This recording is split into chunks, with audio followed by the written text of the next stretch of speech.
Nunca tuve la intención de desafiar los principios fundamentales de la historia arquitectónica. No soy ese tipo de persona.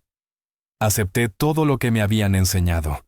Que el avance tecnológico humano seguía un camino lineal, que cada generación construía sobre los logros de la anterior, y que nuestra comprensión moderna de la electricidad y la distribución de energía representaba el mayor logro de la humanidad.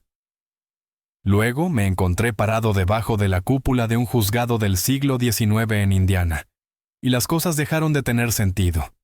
Sobre mí, esta cúpula cubierta de cobre se elevaba como una montaña, su superficie transformada por la oxidación en ese característico acabado verde.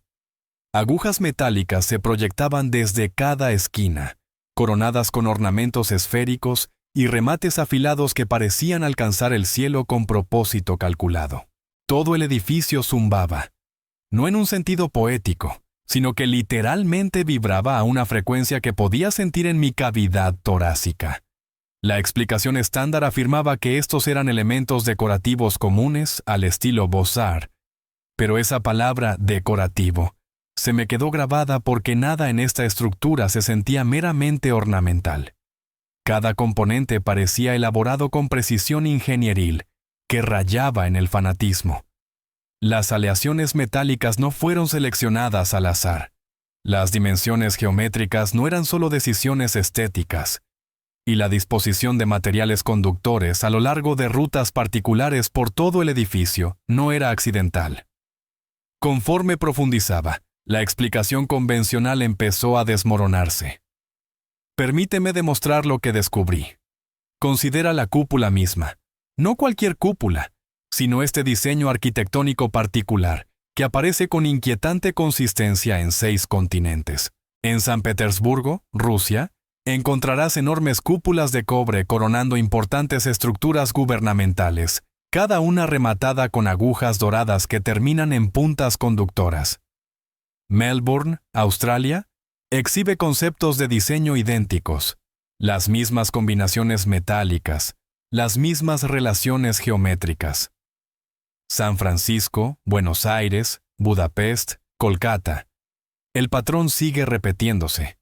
Estos no son solo edificios comparables, son esencialmente la misma estructura, construida siguiendo especificaciones idénticas, utilizando materiales idénticos y adhiriéndose a principios matemáticos idénticos. Las cúpulas no son simplemente láminas de cobre moldeadas a martillo. Son sofisticados sistemas de capas con cobre en el exterior, frecuentemente con pan de oro o dorado en ubicaciones particulares, armazones de hierro debajo y cimientos de piedra que se extienden increíblemente profundo en el suelo, mucho más profundo de lo que los requisitos estructurales dictarían. Considera esto. ¿Por qué un juzgado de Indiana necesitaría cimientos que descendieran 40 pies en el lecho rocoso? ¿Por qué un edificio gubernamental de Tasmania requeriría 3 capas metálicas distintas en su cúpula? ¿Por qué todas estas estructuras, supuestamente diseñadas por diferentes arquitectos en diferentes naciones sin comunicación entre ellos, emplearían precisamente las mismas proporciones? La explicación estándar falla aquí. Se nos dice que resultaron de tendencias arquitectónicas, que el movimiento Beaux-Arts simplemente se propagó globalmente. Pero las tendencias no determinan especificaciones de ingeniería, no requieren aleaciones metálicas específicas, y no establecen que cada edificio deba posicionarse a distancias exactas de fuentes de agua o que los cimientos deban alcanzar ciertas profundidades independientemente de las condiciones del terreno. Una vez que lo notas, no hay vuelta atrás. Permíteme guiarte a través de estos componentes, no desde la perspectiva de un arquitecto, sino como un ingeniero eléctrico podría verlos. Las cúpulas son de cobre, que es un excelente conductor eléctrico, segundo solo después de la plata. Estas no son cubiertas ornamentales, son enormes superficies conductoras posicionadas en el punto más alto de cada estructura. Esa pátina que se forma sobre ellas es óxido de cobre, que en realidad mejora ciertas propiedades conductoras con el tiempo. Muchas cúpulas muestran señales de aplicación de oro o dorado en el pico, precisamente donde colocarías un pararrayos en edificios contemporáneos. El oro es un conductor superior, no se oxida y dura para siempre. Las agujas son varillas metálicas que se extienden desde las esquinas y ubicaciones centrales, frecuentemente terminando en esferas o puntas afiladas. Las explicaciones oficiales las llaman remates, toques decorativos.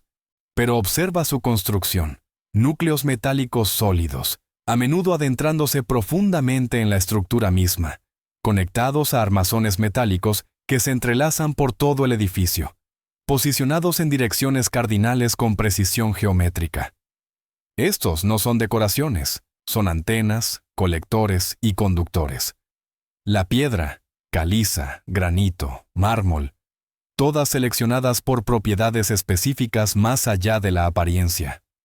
La caliza contiene calcita, un material piezoeléctrico que genera carga eléctrica bajo presión. El granito contiene cristales de cuarzo capaces de almacenar y liberar energía. Las piedras no fueron elegidas al azar. Son componentes ingenieriles seleccionados por propiedades que hemos aprendido a pasar por alto. Los metales incluyen pomos de latón, accesorios de bronce, canaletas y bajantes de cobre que corren hasta las profundidades de los cimientos, barandillas de hierro conectadas a elementos de bronce mediante cuidadosa carpintería, y detalles de aluminio que ni siquiera deberían existir. El aluminio era más raro que el oro durante el siglo XIX. Sin embargo, estos edificios están cubiertos con él. Y consistentemente, estos metales se conectan, formando vías y circuitos. El patrón se vuelve innegable cuando lo cartografías. Los elementos conductores no existen por separado. Conectan cúpula con aguja, aguja con barandilla, barandilla con cimiento, cimiento con tierra, cimiento con agua. Una vía conductora continua desde el cielo hasta el suelo, diseñada con precisión que nuestros ancestros supuestamente carecían. Estos edificios no solo están construidos con materiales conductores, están edificados según proporciones geométricas específicas. La proporción áurea aparece constantemente en alturas de cúpulas relativas a anchos de base, en espaciamiento de agujas, en proporciones de ventana a pared. Secuencias de Fibonacci aparecen en la colocación de elementos arquitectónicos, junto con geometría sagrada que culturas antiguas afirmaban podía aprovechar y dirigir la energía. El Partenón, las pirámides, catedrales góticas, y ahora estos edificios cívicos del siglo XIX. Todos siguiendo principios matemáticos idénticos, todos incorporando relaciones geométricas idénticas, todos usando frecuencias resonantes idénticas en sus proporciones espaciales. Los arquitectos modernos afirman que esto es sobre estética, belleza y renacimiento clásico. Pero la belleza no requiere precisión matemática al nivel de milímetros, no exige que cada ángulo sea calculado a fracciones de grado, y no necesita que la estructura entera resuene a frecuencias específicas cuando el viento fluye por sus corredores. Estos edificios zumban y vibran, respondiendo a condiciones atmosféricas. Párate dentro de uno durante una tormenta eléctrica y lo sentirás en tus huesos. La estructura entera parece cobrar vida, conducir y canalizar algo a través de su armazón desde el cielo hasta la tierra. ¿Por qué? Aquí es donde la historia oficial se vuelve imposible de mantener. Entre 1850 y 1910, estas estructuras aparecieron en todo el mundo, no gradualmente o con líneas claras de influencia, sino simultáneamente. Los mismos diseños, materiales idénticos, especificaciones de ingeniería idénticas desde San Francisco hasta San Petersburgo, desde Melbourne hasta Montreal. El patrón se repite con variaciones tan menores que parecen estar trabajando a partir de planos idénticos. La narrativa oficial nos pide creer en la coincidencia a escala global, que arquitectos que nunca se conocieron de alguna manera desarrollaron soluciones idénticas, que constructores trabajando con herramientas supuestamente primitivas lograron precisión idéntica, que gobiernos separados financiaron proyectos idénticos sin coordinación, comunicación o evidencia alguna de transferencia de conocimiento. El problema de coordinación se vuelve imposible de resolver. ¿Cómo explicas composiciones metálicas idénticas en edificios separados por océanos? ¿Cómo das cuenta de las mismas profundidades de cimientos, proporciones geométricas y vías conductoras, siendo construidas simultáneamente por culturas que supuestamente no tenían contacto? ¿Cómo racionalizas que estos edificios parecen ser nodos en una red, posicionados a intervalos específicos y orientados a direcciones cardinales precisas, todo sin ningún plan o propósito documentado? No puedes, no sin reconocer lo que la evidencia está gritando. Estos edificios eran parte de un sistema coordinado, ingenieril, global, diseñado para lograr algo que nos han enseñado era imposible sin cables de cobre y plantas de energía. Y aquí está la parte más extraña. Después de 1910, se detiene. No gradualmente, sino abruptamente. La construcción de estos edificios cesa casi de la noche a la mañana. Las especificaciones de ingeniería desaparecen de las revistas arquitectónicas. Los principios matemáticos se desvanecen de los libros de texto. Y los edificios mismos, muchos fueron demolidos, otros fueron modernizados con sus componentes metálicos removidos, sus cúpulas reemplazadas con materiales modernos, sus cimientos rellenados. El Ayuntamiento de San Francisco tuvo su cúpula original de cobre removida en 1917. Reemplazada con un armazón de acero y cubierta de concreto. Docenas de edificios gubernamentales estadounidenses tuvieron agujas metálicas removidas por considerarse innecesarias o peligrosas. Estructuras europeas fueron despojadas de elementos conductores durante proyectos de restauración que destruyeron más de lo que preservaron. Las explicaciones oficiales varían. Preocupaciones de seguridad, modas arquitectónicas cambiantes, modernización, progreso. Pero el patrón cuenta una historia diferente. Las demoliciones no fueron aleatorias. Se dirigieron a tipos de edificios específicos. Aquellos con los sistemas conductores más elaborados, los cimientos más profundos, las especificaciones geométricas más precisas. Y el momento coincide exactamente con el auge de las redes eléctricas centralizadas, el establecimiento de compañías eléctricas, y la transición a la distribución eléctrica cableada. Esto plantea una pregunta simple pero crítica. ¿Y si estos edificios amenazaban algo? ¿Y si su misma existencia contradecía un nuevo sistema siendo implementado? ¿Y si demostraban una tecnología siendo activamente reemplazada? La evidencia se acumula con cada ejemplo examinado, y las implicaciones se vuelven más difíciles de descartar. Permíteme ser claro sobre lo que estoy sugiriendo. Estos edificios con sus cúpulas de cobre, agujas metálicas, vías conductoras, precisión geométrica y cimientos imposibles, no fueron diseñados para los propósitos que nos han enseñado, no principalmente. Los juzgados, edificios gubernamentales y pabellones de ferias mundiales no eran solo estructuras cívicas, eran infraestructura energética. La evidencia sugiere que fueron diseñados para canalizar, almacenar y transmitir energía eléctrica sin cables.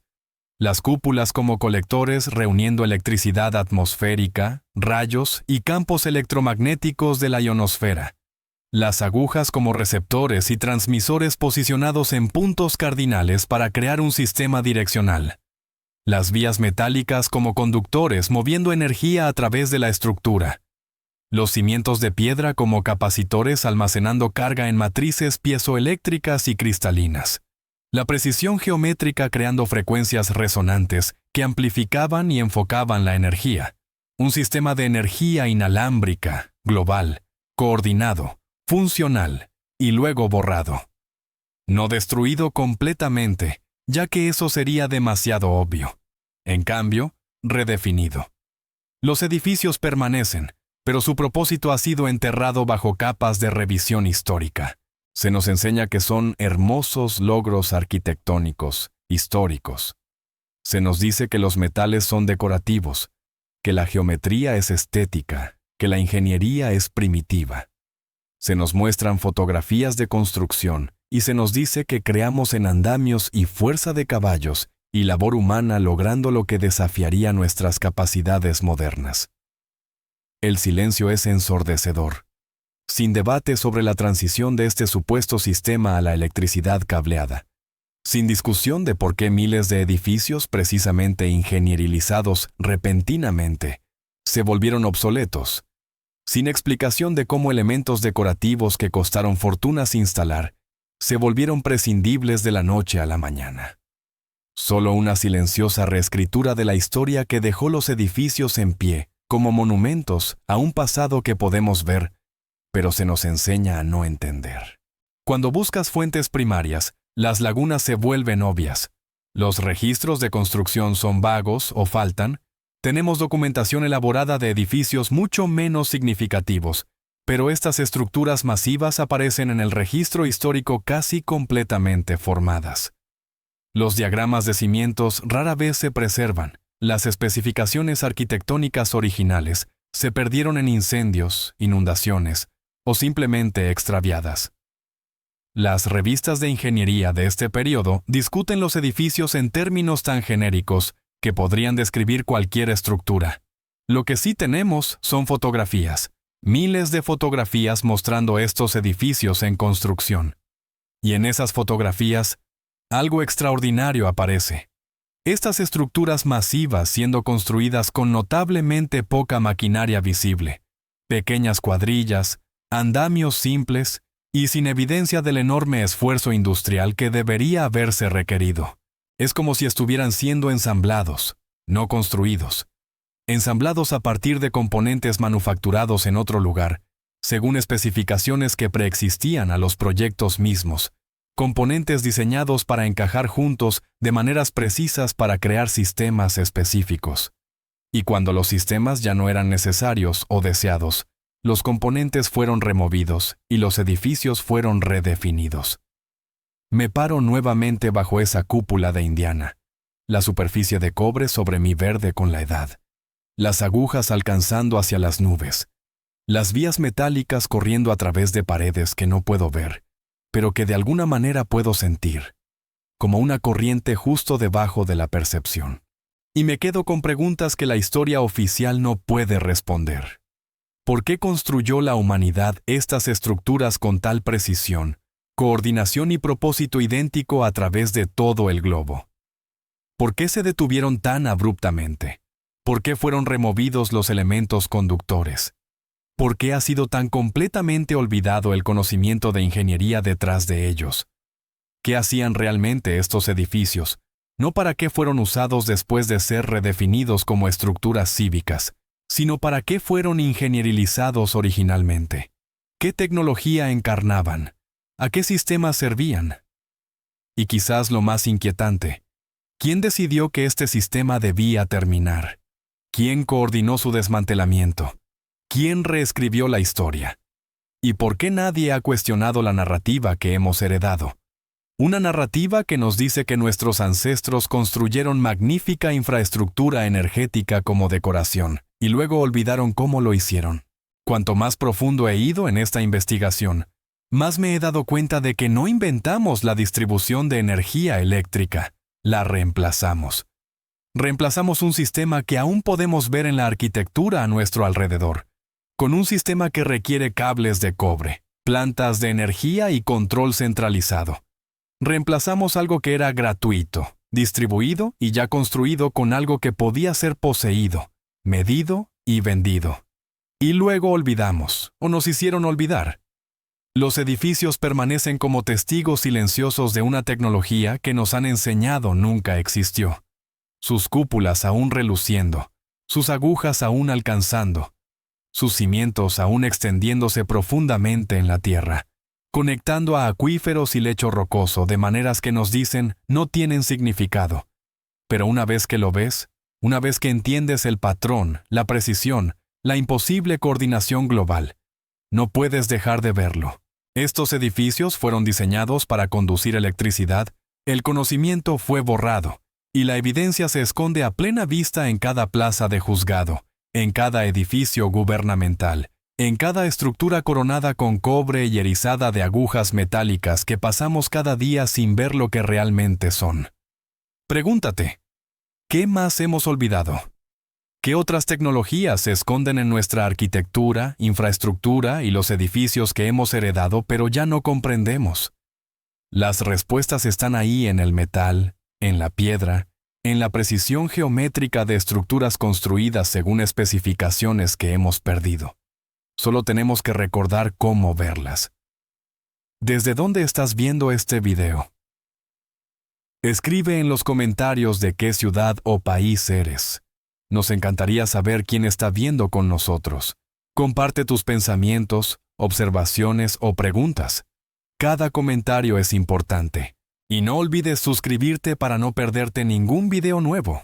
Juntos, estamos creando una comunidad de exploradores curiosos.